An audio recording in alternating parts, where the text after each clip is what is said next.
आज का हमारा टॉपिक है ओपन एआई ने अपना जो नया वीडियो जनरेशन मॉडल लॉन्च किया है सोरा 2। और सोरा 2 जो है वो काफ़ी इम्प्रेसिव रिजल्ट दे रहा है टेक्स्ट टू वीडियो जनरेशन में और इमेज टू वीडियो जनरेशन। तो इनके अंदर मोस्टली हम ऑटो इनकोडर और डीकोडर आर्किटेक्चर यूज के डिफ्यूजन बेस्ड मॉडल अलहदा सेपरेटली वर्क कर रहे थे और बेसिकली ट्रांसफार्मर बेस्ड मॉडल्स अलहदा वर्क कर रहे थे। फ्लक्स एक बहुत ओपन सोर्स मॉडल है जो कि इमेज जनरेशन और वीडियो जनरेशन के लिए यूज़ होता है। सोरा 2 के लिए इन्होंने बेसिकली हॉनयॉन वीडियो जो है जो चाइनीज़ का एक बहुत टॉप 3 कैटेगरी में कंसीडर्ड होता है वीडियो जनरेशन मॉडल। तो बेसिकली इन्होंने उसका ओपन सोर्स मॉडल उठाया और उसको ये बोल रहे हैं बेसिकली वीडियो DCAE का टेक्स्ट टू वीडियो मॉडल भी है और इमेज टू वीडियो मॉडल भी है। Today, we're announcing the Sora app, powered by the all-new Sora 2. It's the most powerful imagination engine ever built. Damn it!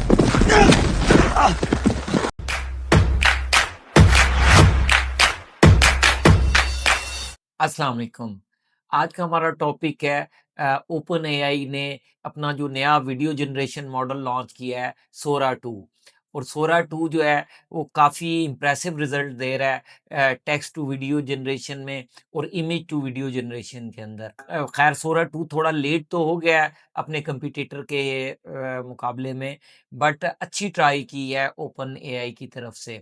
तो आज के हम इस वीडियो में शुरू में पहले इसका टेक्निकल आर्किटेक्चर डिस्कस करेंगे और इन्होंने उसको किस तरह बनाया गया है, इसके पीछे टेक स्टैक क्या यूज़ हो रहा है, उसको ट्रेन किस तरह किया गया है और फिर कुछ इसके आउटपुट भी हम देखेंगे कि ये ऐसे में रिजल्ट आउटपुट किस तरह दे रहा है। तो बेसिकली इन्होंने जो इस मॉडल को बनाया है, इसके अंदर जो इन्होंने इसके आर्किटेक्चरल लेवल पर यूज़ किया गया है वो बेसिकली डिफ्यूजन बेस ट्रांसफार्मर्स को यूज़ किया गया है।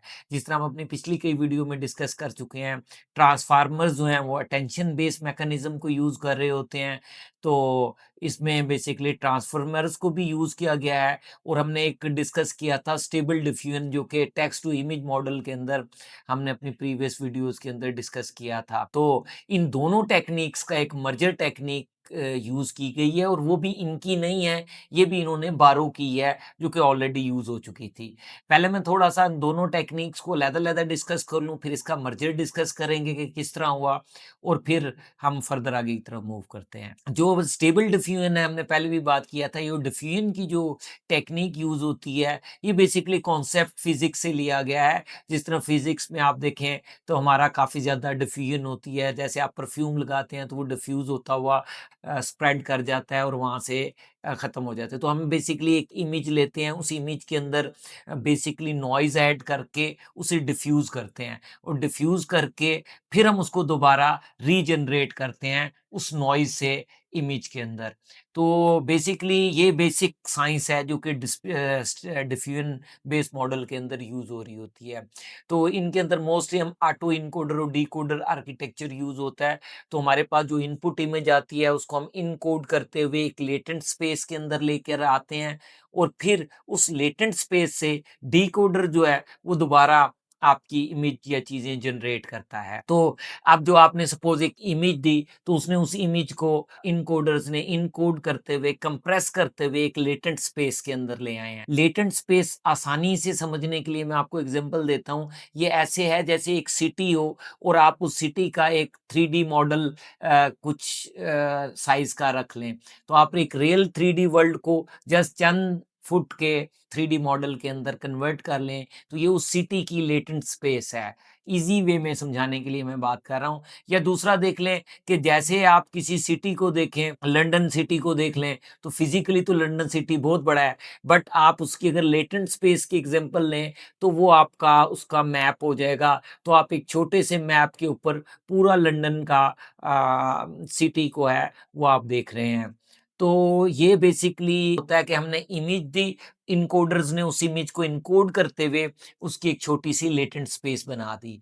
अब जो डिकोडर है, वो उस लेटेंट स्पेस से दोबारा उस इन्फॉर्मेशन को लेके आपको आउटपुट जनरेट कर देता है। जो भी हम एग्ज़ाम्पल देख रहे थे, फॉर एग्ज़ाम्पल हम एक सिटी को इनकोडर में डालें और उसके बदले में हम उसका लेटेंट स्पेस में उसका मैप ले लें। तो ये मैप क्या होगा? लेटेंट स्पेस है।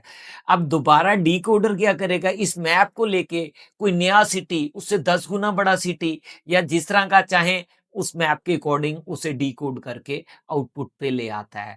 तो ये बेसिकली हमारा डिफ्यूजन बेस आर्किटेक्चर जो वर्क कर रहा होता है, और इसको जब हम ट्रेनिंग कर रहे होते हैं तो वो डिफरेंट इमेजेस की डिफरेंट लेटेंट स्पेस के अंदर एम्बेडिंग करता जाता है और फिर हम उससे जिस तरह की चाहते हैं आउटपुट बना लेते हैं। और ट्रांसफार्मर्स में हमने ये देखा था कि अटेंशन मैकेनिज्म, जो कि हमने पहले भी काफ़ी डिटेल के अंदर हमने डिस्कस किया था कि ट्रांसफार्मर्स का अटेंशन मैकेनिज्म क्या है। जैसे मैंने आपको बताया था कि जैसे आप किसी भी एक रूम में एंटर होते हैं, तो जैसे आप उस रूम को देखते हैं तो आपका फोकस कुछ खास चीज़ों के ऊपर आपकी अटेंशन जाएगी। आपका पूरे के पूरे हर उस कमरे में होने वाली चीज़ या हर विज़िबल चीज़ के ऊपर आपकी अटेंशन नहीं जाएगी। जो उधर मोस्ट प्रोमिनेंट चीज़ होगी, आप बेसिकली अटेंशन उस तरफ जाएगी। तो बेसिकली अटेंशन मैकेनिज़्म वहाँ से यूज़ किया गया है। तो ये बड़े अरसे से ही बेसिकली इन दोनों टेक्निक को सेपरेट-सेपरेट यूज़ किया जा रहा था कि डिफ्यूजन बेस्ड मॉडल अलहदा सेपरेटली वर्क कर रहे थे और बेसिकली ट्रांसफार्मर बेस्ड मॉडल्स अलहदा वर्क कर रहे थे। इवन जो लार्ज लैंग्वेज मॉडल हैं, ये लार्ज रीजनिंग मॉडल हैं, वो भी बेसिकली डिफरेंट टाइप के अटेंशन मैकेनिज़्म यूज़ कर रहे होते हैं। काफ़ी एक्सपेरिमेंट्स में जैसे फ्लक्स एक बहुत ओपन सोर्स मॉडल है जो कि इमेज जनरेशन और वीडियो जनरेशन के लिए यूज़ होता है। तो बेसिकली उसके अंदर भी MMDIT यूज़ किया गया, जिसे multi modal diffusion based transformers कहा जाता है। और इसमें जो इन्होंने सोरा 2 को यूज़ किया है, तो सोरा 2 के लिए इन्होंने बेसिकली हॉन्योन वीडियो जो है जो चाइनीज़ का एक बहुत टॉप 3 कैटेगरी में कंसीडर्ड होता है वीडियो जनरेशन मॉडल। तो बेसिकली इन्होंने उसका ओपन सोर्स मॉडल उठाया है और उसी के में थोड़ी बहुत ही इम्प्रूवमेंट करके उसे फिनिश करके थोड़ा पॉलिश करके बेसिकली इन्होंने अपने ऑटो इनकोडर और इन आर्किटेक्चर को बेसिकली डेवलप किया है। और इसमें बेसिकली 2 चीज़ें यूज़ की गई हैं। एक बेसिकली इन्होंने हानियन का बेसिकली जो ऑटो इनकोडर का आर्किटेक्चर उठाकर ओपन सोर्स उसी पे फर्दर ट्रेनिंग की और बाद में उसे थोड़ा रिफाइन ट्यून करके बेसिकली इन्होंने उसको अपना एक मॉडल जो है वो उसका एक अपना एक फ्लेवर डेवलप कर लिया है। और उसको ये बोल रहे हैं बेसिकली वीडियो DCAE।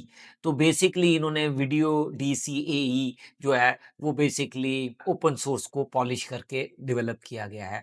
दूसरा इन्होंने फ्लक्स, जो कि वो भी एक ओपन सोर्स मॉडल है, उसका MMDIT वहाँ से लिया गया है। मल्टी मॉडल डिफ्यूजन ट्रांसफार्मर्स का वहाँ से कॉन्सेप्ट उठाया गया है। अब इन्होंने बेसिकली इसे किया क्या है कि बेसिकली इनका टेक्स्ट टू वीडियो मॉडल भी है और इमेज टू वीडियो मॉडल भी है। तो अगर आप ये आपके सामने इसकी एक ब्लॉक डायग्राम आ रही होगी, अगर आप इसे देखें तो जो आपका वीडियो आ रहे हैं वो वीडियो इनपुट जो हैं वो आपके बेसिकली एक 3D वेरिएशनल ऑटो इनकोडर, जो कि बेसिकली हॉनियन मॉडल के ओपन सोर्स के उठाए गए हैं, वहाँ से लेके इन्होंने वीडियो टोकन्स जनरेट किए हैं। और दूसरी तरफ आप देखें तो आपका टेक्स्ट प्रॉम्प्ट आ रहा है, तो उस टेक्स्ट प्रॉम्प्ट से भी इन्होंने बेसिकली टेक्स्ट इनकोडर को यूज़ करते हुए टेक्स्ट टोकन बनाए हैं।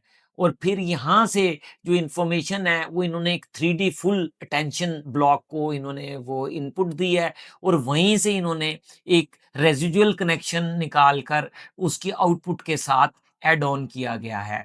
बेसिकली ये रेज़िडुअल कनेक्शन भी बेसिकली माइक्रोसॉफ्ट का 2016 का पेपर है, बेसिकली कंप्यूटर विज़न के लिए जो ये CNN बना रहे थे, तो उधर बेसिकली रेज़नेट इन्हें हम कहते हैं, रेज़िडुअल नेटवर्क।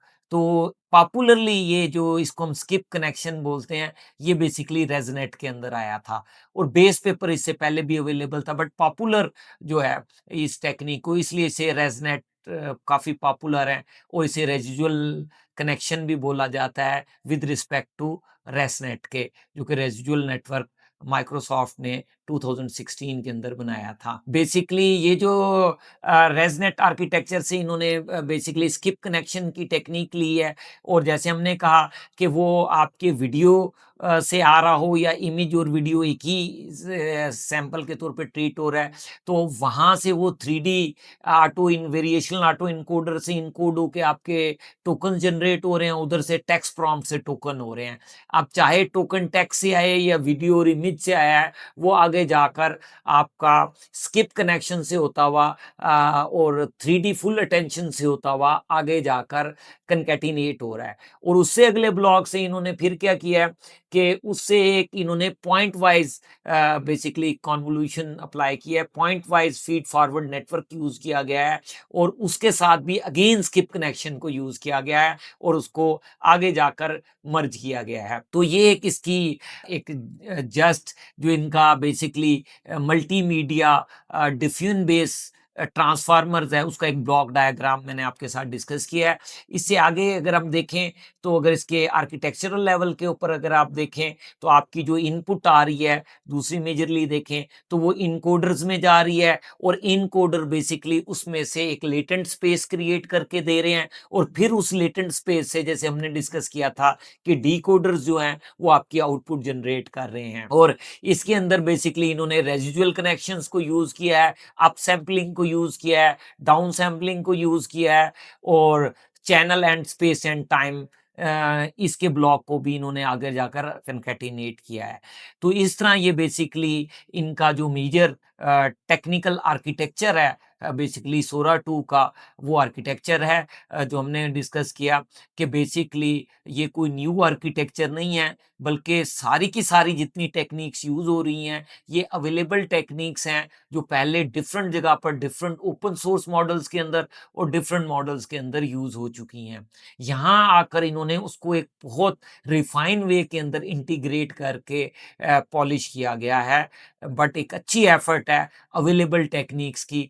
जैसे हमने अपनी लास्ट वीडियो में भी बात किया था, जो कि स्पाइकिंग ब्रेन चाइनीज का जो मॉडल आया था, और हमने ये बात कर रहे थे कि जो चाइनीज हैं वो आर्किटेक्चरल लेवल पे बहुत ज्यादा डिफरेंशिएशन क्रिएट कर रहे हैं। आल्दो अमेरिकन और जर्मन और इस तरफ से भी जो मॉडल आ रहे हैं उनकी आर्किटेक्चरल लेवल पे भी काम हो रहा है, बट वो आर्किटेक्चरल लेवल पर इनोवेशन बहुत कम कर रहे हैं, बल्कि बने हुए आर्किटेक्चर्स को ही बेटर वे के अंदर ज्यादा फाइन ट्यून करके उसको बेसिकली मर्ज किया जा रहा है। तो ये तो था इनका आर्किटेक्चरल लेवल पे जो सोरा 2 को बनाया गया है, उसको किस तरह यूज किया गया है। अब फर्दर हम इसको डिस्कस करते हैं कि बेसिकली इसकी ट्रेनिंग किस तरह की गई है। इन्होंने ट्रेनिंग को भी बहुत सोफिस्टिकेटेड वे में किया गया है। बेसिकली ओपन एआई का जो मुझे एक प्लस पॉइंट लगता है कि लोगों की बनाई हुई टेक्निक को फिनिशिंग के साथ इम्प्लीमेंट करना बेसिकली इनको आता है। जो चाइनीज हैं वो न्यू टेक्नोलॉजी और आर्किटेक्चर को बहुत लेवल पे डेवलप कर रहे हैं, बट इनको देखा है कि बने हुए डेवलप मॉडल टेक्निक का सही प्रॉपर यूज जो है वो ओपन एआई कर रही है। तो इसमें बड़ा इनको अप्रिशिएट करना चाहिए कि ये उसको बड़ी उसी चीज़ को अवेलेबल टेक्निक को सोर्स वे में बहुत इम्प्रूव करके ये पॉलिश करके लेके आते हैं। अच्छा, अब देखते हैं हमने इनकी ट्रेनिंग किस तरह कंडक्ट की गई है। तो बेसिकली आपके सामने एक इसका ट्रेनिंग का ग्राफ आ रहा होगा। अगर आप देखें तो सबसे पहले जो इन्होंने प्री प्रोसेसिंग की है उसको बेसिकली ये कह रहे हैं the hierarchical data filtering pipeline. तो इसके अंदर बेसिकली इन्होंने रॉ वीडियोस को लिया है और उसके अंदर से बेसिकली इन्होंने फिल्टर किया है, जो आपको नजर आ रहा है। ब्रोकन फाइल्स को सेपरेट किया गया है और इस तरह के डिफरेंट मेटा फिल्टर्स जो टाइम ड्यूरेशन वगैरह लगा करके 2 सेकंड की इमेज वीडियो होनी चाहिए, और इस तरह के डिफरेंट फिल्टर्स अप्लाई करके इन्होंने फर्स्ट स्टेप पे जो अपना डाटा क्लीन किया है और वो वीडियो क्लिप्स निकाले हैं। फिर उन वीडियो क्लिप के अंदर इन्होंने डी डुप्लीकेशन अप्लाई किया है, एस्थेटिक फिल्टर्स अप्लाई किए हैं और डिफरेंट टाइप के अदर फिल्टर्स अप्लाई करके जो रिमेनिंग डेटा है वो अगली पाइपलाइन के अंदर 256 पिक्सल्स की टाइमलाइन के अंदर भेजा गया है, और वहां से फिर इन्होंने उधर से फिर इसको सेपरेट सेपरेट कैटेगरी में डिवाइड किया है। जैसे इन्होंने OCR optical character recognition filter को सेपरेट किया है, मोशन फ़िल्टर्स को सेपरेट किया है, सोर्स फ़िल्टर और अदर फ़िल्टर्स को सेपरेट किया है और टॉप पे आप देख रहे होंगे कि 768 पिक्सल की जो एक स्ट्रीमलाइन आउटपुट है, वो सेपरेटली निकाली गई है। तो इसके अंदर अगर हम देखें तो बेसिकली इन्होंने जब इसको फ़िल्ट्रेशन जो अप्लाई किया है, जो इनका स्कोर फ़िल्ट्रेशन प्रोसेस है, तो इसको भी इन्होंने बड़े रिफाइन वे में किया है कि इन्होंने बेसिकली एस्थेटिक स्कोर लिए गए हैं कि आपकी जो वीडियो है उसका पहला फ्रेम लिया गया है, मिड वाला फ्रेम लिया गया है और लास्ट फ्रेम लिया गया है और उसके एस्थेटिक स्कोर्स लेके उसकी मीन एवरेज निकाली गई है और इस तरह इन्होंने बेसिकली कि उसके एस्थेटिक किस तरह हैं, तो इस चीज़ को भी कवर किया है।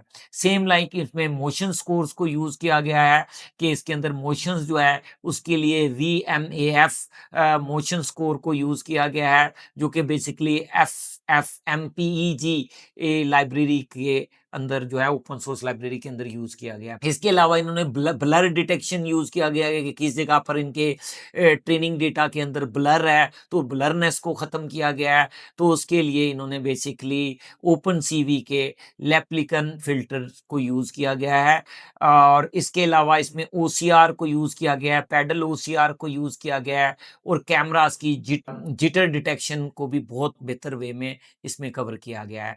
तो इस तरह करके इन्होंने जो बहुत रिफाइंड क्वालिटी का बेसिकली डाटा निकाला है और उस डाटे के ऊपर अपने मॉडल को इन्होंने ट्रेन किया है। तो ये कुछ था हमारा इसका टेक्निकल आर्किटेक्चर और उसकी ट्रेनिंग की कुछ इनसाइट्स थे जो कि सोरा 2 के ओपन सोर्स मॉडल के अंदर अचीव की गई हैं। जी, ये देखें अब आप इसकी हम देखते हैं कि इसकी कुछ आउटपुट कैसी हैं जो इसकी वीडियो जनरेट होके आई हैं। ज़रा आप इसकी आउटपुट चेक करें।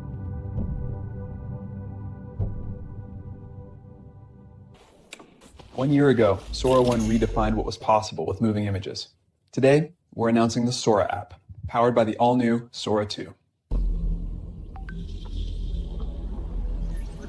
It's the most powerful imagination engine ever built.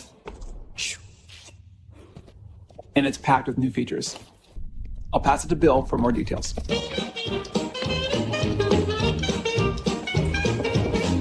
Now every video comes with sound.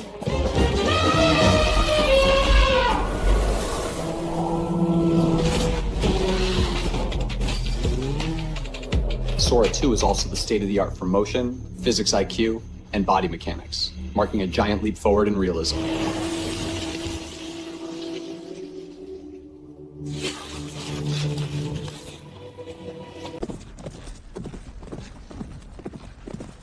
Whoa, steady. Damn it.